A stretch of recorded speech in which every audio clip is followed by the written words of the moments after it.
Hello students, welcome back to my YouTube channel. ನಾನು ನಿಮಗೆ ಇವತ್ತಿನ ವಿಡಿಯೋದಲ್ಲಿ ಮೆಷಿನ್ ಅವರ್ ರೇಟಲ್ಲಿ ಪ್ರಾಬ್ಲಮ್ ಹೇಗೆ ಮಾಡಬೇಕು ಅನ್ನೋದನ್ನು ತಿಳಿಸ್ಕೊಡ್ತಾ ಇದ್ದೀನಿ. ಸೊ ಮೆಷಿನ್ ಅವರ್ ರೇಟ್ ಅಂತಂದರೆ ಒಂದು ಮೆಷಿನಿಗೆ ಒಂದು ಗಂಟೆಗೆ ಏನು ಖರ್ಚಾಗುತ್ತೆ ಅನ್ನೋದನ್ನು ನೀವು ಫೈಂಡ್ ಔಟ್ ಮಾಡಬೇಕು. Very important. ಒಂದು ಗಂಟೆಗೆ ಮೆಷಿನಿಗೆ ಆಗುವಂಥ ಖರ್ಚು.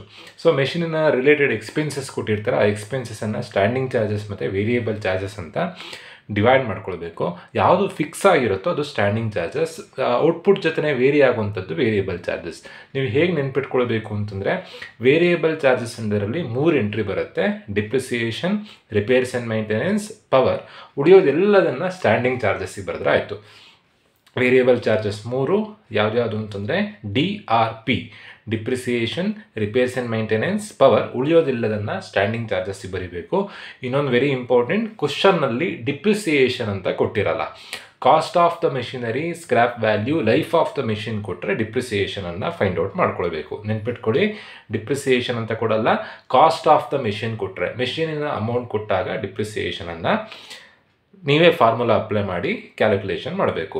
ಸೊ ಸ್ವಲ್ಪ ಕನ್ಫ್ಯೂಷನ್ ಆಗ್ಬೋದು ಈ ಪ್ರಾಬ್ಲಮ್. ನೀವು ಈ ಮೆಷಿನ್ ಅವರ್ ರೇಟ್ ಕಾನ್ಸೆಪ್ಟ್ ನಿಮಗೆ ಕರೆಕ್ಟಾಗಿ ಕೇಳಿಸ್ಕೊಳ್ಳಿ, ಈಸಿ ಕಾನ್ಸೆಪ್ಟ್ನ. ಸೊ ಕ್ವಶನ್ ಈ ಥರದಲ್ಲಿದೆ: from the following information compute machine hour rate in respect of machine A for the month of January 2020. ಮೆಷಿನಿನ ಒಂದಷ್ಟು ಇನ್ಫಾರ್ಮೇಷನ್ ಕೊಟ್ಟಿದ್ದಾರೆ.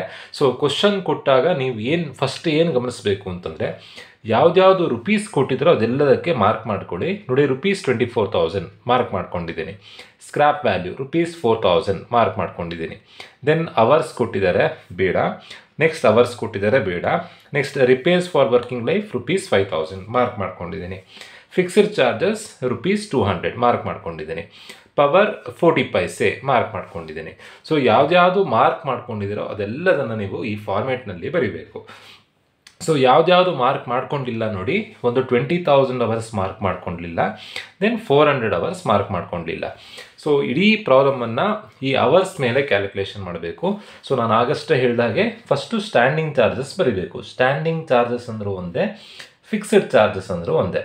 ಸೊ ಸ್ಟ್ಯಾಂಡಿಂಗ್ ಚಾರ್ಜಸ್ ಯಾವ್ದ್ಯಾವುದು ಅಂತ ಕೊಡಲಿಲ್ಲ, ಇನ್ಸ್ಟೆಡ್ ಆಫ್ ದ ಡೈರೆಕ್ಟಾಗಿ ಫಿಕ್ಸ್ಡ್ ಚಾರ್ಜಸ್ ಅಂತ ಕೊಟ್ಟಿದ್ದಾರೆ. ಎಷ್ಟು ರೂಪಾಯಿ ಅಂತ ಕೊಟ್ಟಿದ್ದಾರೆ? ರುಪೀಸ್ 200 ಅಂತ ಕೊಟ್ಟಿದ್ದಾರೆ. ಸೊ ಪ್ರಾಬ್ಲಮ್ ಮಾಡೋದಕ್ಕಿಂತ ಮುಂಚೆ ಕ್ವಶನಲ್ಲಿ ಕೊಟ್ಟಿರುವಂಥ 2 ಅವರ್ಸನ್ನು ನಾನಿಲ್ಲಿ ಬರ್ಕೊಳ್ತಾ ಇದ್ದೀನಿ. ಜನವರಿ ಅಂತ ಹೇಳಿ 400 ಅವರ್ಸ್ ಕೊಟ್ಟಿದ್ದಾರೆ. ದೆನ್ ವರ್ಕಿಂಗ್ ಲೈಫ್ ಅಂತ ಹೇಳಿ, ವರ್ಕಿಂಗ್ ಲೈಫ್ 20,000 ಅವರ್ಸ್ ಕೊಟ್ಟಿದ್ದಾರೆ. ಸೊ ಎಲ್ಲ ಎಂಟ್ರಿಯನ್ನು ಇವೆರಡು ಅವರ್ಸ್ ಮೇಲೆ ನಾವು ಕ್ಯಾಲ್ಕುಲೇಷನ್ ಮಾಡಬೇಕು. First standing charges or fixed charges ಅಂತ ಕೊಟ್ಟಿದ್ದಾರೆ. ಎಷ್ಟು ರೂಪಾಯಿ ಕೊಟ್ಟಿದ್ದಾರೆ ಅಂತಂದರೆ 200 ರೂಪಾಯಿ ಕೊಟ್ಟಿದ್ದಾರೆ. ಎಷ್ಟಕ್ಕೆ 200? ಫಾರ್ ದ ಮಂತ್ ಆಫ್ ಜನವರಿ. ಜನವರಿಯಲ್ಲಿ 200 ರೂಪಾಯಿ ಖರ್ಚಾಗ್ತಾ ಇದೆಯಂತೆ. ನೀವೇನು ಕ್ಯಾಲ್ಕುಲೇಷನ್ ಮಾಡಬೇಕು? 1 ಗಂಟೆ ಎಷ್ಟಾಗುತ್ತೆ?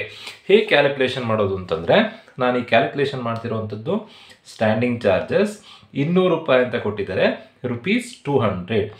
ಸೊ ಈಗ ಇವೆರಡರಲ್ಲಿ ಯಾವುದಾದ್ರು ಒಂದು ಅವರ್ಸನ್ನು ನೀವು ಕ್ಯಾಲ್ಕುಲೇಷನಿಗೆ ಕನ್ಸಿಡರ್ ಮಾಡಬೇಕು. ಅದೇ very important. Standing charges for the January ಅಂತ ಕೊಟ್ಟರೆ ಜನವರಿಯ ಅವರ್ಸನ್ನು ಕನ್ಸಿಡರ್ ಮಾಡಬೇಕು. Standing charges for the working life ಅಂತ ಕೊಟ್ಟರೆ 20,000 ಅವರ್ಸನ್ನು ಕನ್ಸಿಡರ್ ಮಾಡಬೇಕು. ಈಗ ಕೊಟ್ಟಿರೋದು ಫಿಕ್ಸ್ಡ್ ಚಾರ್ಜಸ್ ಅಥವಾ standing charges for the month of January. So ಇವೆರಡರಲ್ಲಿ ಯಾವ ಅವರ್ಸನ್ನು ಕನ್ಸಿಡರ್ ಮಾಡಬೇಕು? ಜನವರಿಯ ಅವರ್ಸನ್ನು ಕನ್ಸಿಡರ್ ಮಾಡಬೇಕು. ಅಂದರೆ 400 ಅವರ್ಸನ್ನು ಕನ್ಸಿಡರ್ ಮಾಡಬೇಕು. ಸೊ ಇಲ್ಲಿರುವಂಥ 200 ರುಪೀಸು 400 ಅವರ್ಸಿಗೆ, 400 ಅವರ್ಸಿಗೆ 200 ರುಪೀಸ್ ಆದರೆ 1 ಅವರಿಗೆ ಎಷ್ಟಾಗುತ್ತೆ? 1 ಅವರ್ ಏನಕ್ಕೆ ಅಂತಂದರೆ, ಮೆಷಿನ್ ಅವರ್ ರೇಟ್ ಅಂತಂದರೆ 1 ಗಂಟೆಯ ಖರ್ಚು. ಸೊ ಕ್ರಾಸ್ ಮಲ್ಟಿಪ್ಲಿಕೇಶನ್ ಮಾಡಬೇಕು. 1 × 200 ಡಿವೈಡೆಡ್ ಬೈ 400. ಸೊ ಸಿಂಪ್ಲಿಫೈ ಮಾಡಿದಾಗ ಆನ್ಸರ್ 0.5 50 ಪೈಸೆ ಬರುತ್ತೆ. ಸೊ ಅಲ್ಲಿಗೆ ಸ್ಟ್ಯಾಂಡಿಂಗ್ ಚಾರ್ಜಸ್ ಕ್ಯಾಲ್ಕುಲೇಷನ್ ಮಾಡಿ ಆಯಿತು. ನೆಕ್ಸ್ಟ್ ಯಾವುದು? ಈಗ ನೋಡಿ, ಸ್ಟ್ಯಾಂಡಿಂಗ್ ಚಾರ್ಜಸ್ ಅಂತ ಡೈರೆಕ್ಟಾಗಿ ಕೊಟ್ಟಿದ್ದಾರೆ. ಯಾವುದ್ಯಾವುದು ನೀವು ಬೈಫೋರ್ಕೇಷನ್ ಮಾಡ್ಕೊಳ್ಳೋಂಥ ಅವಶ್ಯಕತೆ ಇಲ್ಲ, ಡೈರೆಕ್ಟಾಗಿ ಕೊಟ್ಟಿರೋದ್ರಿಂದ ಡೈರೆಕ್ಟಾಗಿ ಬರೆದಿದ್ದೀವಿ. ಸೊ ವೇರಿಯೇಬಲ್ ಚಾರ್ಜಸ್ಸಲ್ಲಿ ಯಾವಾಗಲೂ 3 ಎಂಟ್ರಿ ಬರುತ್ತೆ. ವೇರಿಯೇಬಲ್ ಚಾರ್ಜಸ್ಸಲ್ಲಿ ಬರೋವಂಥ 3 ಎಂಟ್ರಿ ಯಾವುದು ಅಂತಂದರೆ, ಒಂದು ಡಿಪ್ರಿಸಿಯೇಷನ್. ಕ್ವಶನಲ್ಲಿ ಡಿಪ್ರಿಸಿಯೇಷನ್ ಅಂತ ಕೊಡಲ್ಲ, ನೀವೇ ಕ್ಯಾಲ್ಕುಲೇಷನ್ ಮಾಡಬೇಕು. ಇನ್ನೊಂದು repairs and maintenance. Next power. So ಈ ಮೂರನ್ನು ವೇರಿಯಬಲ್ ಚಾರ್ಜಸ್ಸಿಗೆ ಬರೀಬೇಕು, ಉಳಿಯೋದೆಲ್ಲದು ಸ್ಟ್ಯಾಂಡಿಂಗ್ ಚಾರ್ಜಸ್. ಬಟ್ ಈ ಪ್ರಾಬ್ಲಮಲ್ಲಿ ಡೈರೆಕ್ಟಾಗಿ ಕೊಟ್ಟಿರೋದ್ರಿಂದ ಡೈರೆಕ್ಟಾಗಿ ಕ್ಯಾಲ್ಕುಲೇಷನ್ ಮಾಡಿದ್ವಿ. ಕ್ವಶನಲ್ಲಿ ಡಿಪ್ರಿಸಿಯೇಷನ್ ಅಂತ ಎಲ್ಲೂ ಕೊಡಲ್ಲ. ಡಿಪ್ರಿಸಿಯೇಷನಿಗೆ ಫಾರ್ಮುಲಾ ಅಪ್ಲೈ ಮಾಡಿ ನೀವೇ ಕ್ಯಾಲ್ಕುಲೇಷನ್ ಮಾಡಬೇಕು. ಡಿಪ್ರಿಸಿಯೇಷನಿಗೆ ಫಾರ್ಮುಲಾ ಏನು ಅಂತಂದರೆ cost of the machine minus scrap value divided by life of the machine. So ಈ ಫಾರ್ಮುಲಾ ಅಪ್ಲೈ ಮಾಡಿದಾಗ ನಿಮಗೆ ಡಿಪ್ರಿಸಿಯೇಷನ್ ಆನ್ಸರ್ ಸಿಗುತ್ತೆ. ಕಾಸ್ಟ್ ಆಫ್ ದ ಮೆಷಿನ್ ಎಷ್ಟಿದೆ? 24,000 ಇದೆ. ಮೈನಸ್ ಸ್ಕ್ರಾಪ್ ವ್ಯಾಲ್ಯೂ ಎಷ್ಟು ಕೊಟ್ಟಿದ್ದಾರೆ ಕ್ವಶನಲ್ಲಿ?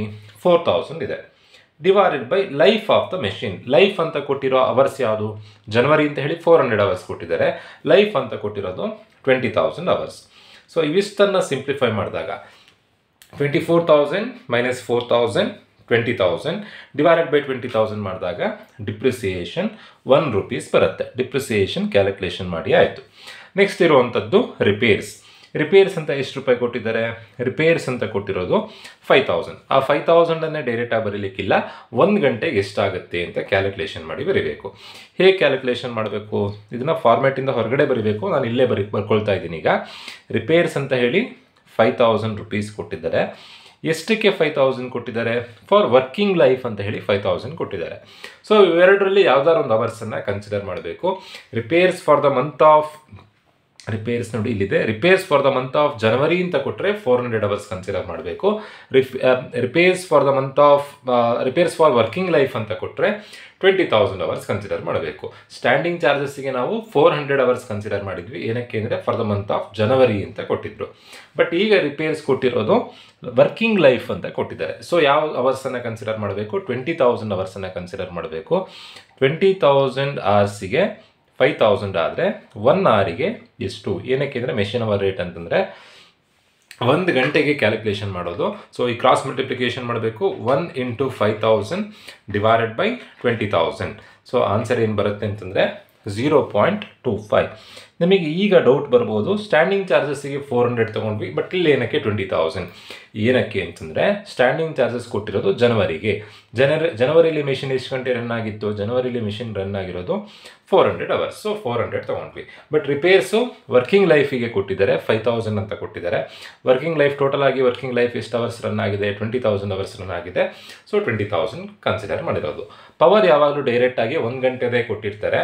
ಪವರ್ ನೋಡಿ, ಒಂದು ಮೆಷಿನ್ನು 1 ಅವರಿಗೆ ಪರ್ ಅವರ್ ಅಂತಲೇ ಯಾವಾಗಲೂ ಪವರ್ ಡೈರೆಕ್ಟಾಗಿ ಕೊಟ್ಟಿರ್ತಾರೆ. ಪರ್ ಅವರ್ ಅಂತಂದರೆ 1 ಗಂಟೆಗೆ 10 ಯೂನಿಟನ್ನು ಕನ್ಸ್ಯೂಮ್ ಮಾಡುತ್ತಂತೆ ಮೆಷಿನ್ನು. 1 ಯೂನಿಟಿನ ರೇಟ್ ಎಷ್ಟು ಅಂತಂದರೆ 40 ಪೈಸೆ ಅಂತೆ. 1 ಗಂಟೆಗೆ 10 ಯೂನಿಟ್ ಪವರನ್ನು ಕನ್ಸ್ಯೂಮ್ ಮಾಡುತ್ತೆ. 1 ಯೂನಿಟಿಗೆ 40 ಪೈಸೆ. ಮಲ್ಟಿಪ್ಲೈ ಮಾಡಿದ್ರೆ ಆಯಿತು. 10 ಇಂಟು 40 ಪೈಸೆ ಮಾಡಿದಾಗ 4 ರೂಪೀಸ್ ಬರುತ್ತೆ. ಸೊ ಅಲ್ಲಿಗೆ ಎಲ್ಲ ಎಂಟ್ರಿ ಕ್ಯಾಲ್ಕುಲೇಷನ್ ಮಾಡಿ ಆಯಿತು. ನೋಡಿ, ಫಿಕ್ಸ್ಡ್ ಚಾರ್ಜಸ್ ಯಾವ್ದು ರೈಟ್ ಮಾರ್ಕ್ ಮಾಡ್ಕೊಂಡಿದ್ದೀವೋ ಅದೆಲ್ಲದನ್ನು ಬರ್ದಾಯಿತು. ಕಾಸ್ಟ್ ಆಫ್ ದ ಮೆಷಿನನ್ನು ಡಿಪ್ರಿಸಿಯೇಷನಿಗೆ ಬರ್ದಾಯಿತು. ಸ್ಕ್ರಾಪ್ ವ್ಯಾಲ್ಯೂ ಕೂಡ ಡಿಪ್ರಿಸಿಯೇಷನಿಗೆ ಬರ್ದಾಯಿತು. ದೆನ್ ರೈಟ್ ಮಾರ್ಕ್ ಮಾಡ್ಕೊಂಡಿರೋದು ಮಾತ್ರ ನೀವು ಗಮನಿಸಬೇಕು. ವರ್ಕಿಂಗ್ ಅವರ್ಸನ್ನು ಈ ಫಾರ್ಮೇಟಲ್ಲಿ ಬರೀಲಿಕ್ಕಿಲ್ಲ, ಅವರ್ಸನ್ನು ಫಾರ್ಮೇಟಲ್ಲಿ ಬರೀಲಿಕ್ಕಿಲ್ಲ, ರೂಪೀಸ್ ಮಾತ್ರ. ರಿಪೇರ್ಸನ್ನು ಬರ್ದಾಗಿದೆ. ದೆನ್ ಫಿಕ್ಸ್ಡ್ ಚಾರ್ಜಸ್ ಬರ್ದಾಗಿದೆ, ಪವರ್ ಬರ್ದಾಗಿದೆ. ಸೊ ಟೋಟಲ್ ಮಾಡಿದಾಗ ಬರುವಂಥ ಆನ್ಸರೇ ಮೆಷಿನ್ ಅವರ್ ರೇಟ್. ನೆನ್ಪಿಟ್ಕೊಳ್ಳಿ, ಯಾವಾಗಲೂ ಒಂದು ಮೆಷಿನಿಗೆ 1 ಗಂಟೆಗೆ 1,000 ರೂಪಾಯಿ, 2,000 ರೂಪಾಯಿ, 3,000 ರೂಪಾಯಿ ಎಲ್ಲ ಖರ್ಚಾಗಲ್ಲ. ನಿಮ್ಮ ಆನ್ಸರ್ ಯಾವಾಗಲೂ ಲೆಸ್ ದ್ಯಾನ್ 1,000 ಬರಬೇಕು, ನೆನ್ಪಿಟ್ಕೊಳ್ಳಿ. ಸೊ ಈಗ ಬರುವಂಥ ಆನ್ಸರ್ ಇವಿಷ್ಟನ್ನು ಆ್ಯಡ್ ಮಾಡಿದಾಗ 4.5, 5.5, 5.75, 5.75. ಸೊ ಇದರಲ್ಲಿ ಎಕ್ಸಾಮ್ನಲ್ಲಿ ಇನ್ನೇನು ಚೇಂಜಸ್ ಕೇಳ್ತಾರೆ ಅಂತಂದರೆ, ಈಗ ಸ್ಟ್ಯಾಂಡಿಂಗ್ ಚಾರ್ಜಸ್ ಅಂತ ಡೈರೆಕ್ಟಾಗಿ ಕೊಟ್ಟಿದ್ದಾರೆ. ಡೈರೆಕ್ಟಾಗಿ ಕೊಡೋ ಬದಲು ಸ್ಟ್ಯಾಂಡಿಂಗ್ ಚಾರ್ಜಸ್ ಯಾವುದನ್ನು ಕೊಟ್ಟಿರ್ತಾರೆ ಅದೆಲ್ಲದನ್ನು ಕ್ಯಾಲ್ಕುಲೇಟ್ ಮಾಡಿ ಬರೆಯೋ ಥರದಲ್ಲಿ ಕೊಡ್ತಾರೆ. ಹೋಪ್ ಎಲ್ರಿಗೂ ಈ ವಿಡಿಯೋ ಅರ್ಥ ಆಗಿದೆ ಅಂತ ಅಂದ್ಕೊಳ್ತಾ ವಿಡಿಯೋ ಮುಗಿಸ್ತಾ ಇದ್ದೀನಿ. Thank you.